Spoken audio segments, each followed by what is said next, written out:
সাবেক ভূমিমন্ত্রী সাইফুজ্জামান চৌধুরী জাভেদ, ওনার ডাকনাম জাভেদ। যুক্তরাজ্যে ওনার 350টা 60টা বাড়ি, বাংলাদেশি টাকায় যার মূল্য 3000 কোটি টাকার উপরে। ভাবা যায় যে একজন মন্ত্রী কী পরিমাণ টাকার মালিক হয়েছিল গত আওয়ামী লীগ সরকারের আমলে। অথচ এই হাসিনার এই ক্যাবিনেটে যে কয়েকজন হাতে গোনা মন্ত্রীর ক্লিন ইমেজ ছিল, তার মধ্যে একজন কিন্তু এই সাইফুজ্জামান চৌধুরী। উনি টানা 10 বছর মানে 2 মেয়াদে ভূমি মন্ত্রণালয়ে দায়িত্ব পালন করছেন। প্রথমে উনি ছিলেন ভূমি প্রতিমন্ত্রী, পরে হলেন উনি ভূমিমন্ত্রী। এই ভদ্রলোকের সাথে আমার কিন্তু সরাসরি একটা ব্যক্তিগত যোগাযোগ ছিল পেশাগত কাজে, এবং আমার যমুনা গ্রুপের কিছু লিগ্যাল কাজ করতে গিয়ে তার সাথে আমার পরিচয় এবং পরে ঘনিষ্ঠতা হয়ে যায়। তো এই লোককে কখনো দেখে মনে হয় নাই যে উনি এই ধরনের ভয়াবহ দুর্নীতিতে, আখণ্ড দুর্নীতিতে বা টাকা পাচার করার সাথে জড়িত।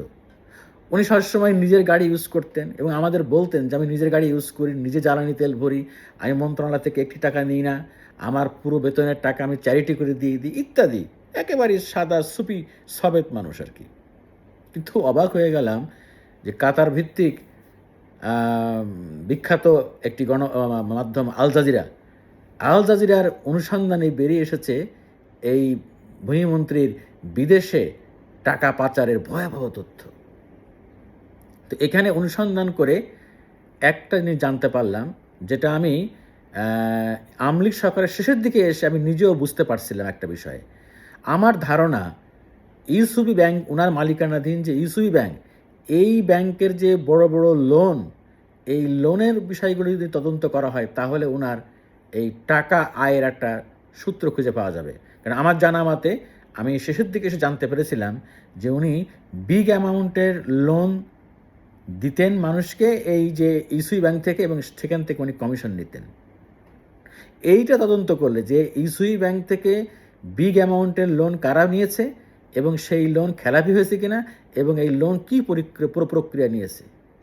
কারণ ভূমি মন্ত্রণালয়ে দুর্নীতি করলে উনি 5 বছরে বড় জোর 50 কোটি টাকা আয় করতে পারতেন, ঊর্ধ্বে গেলে জানা আছে।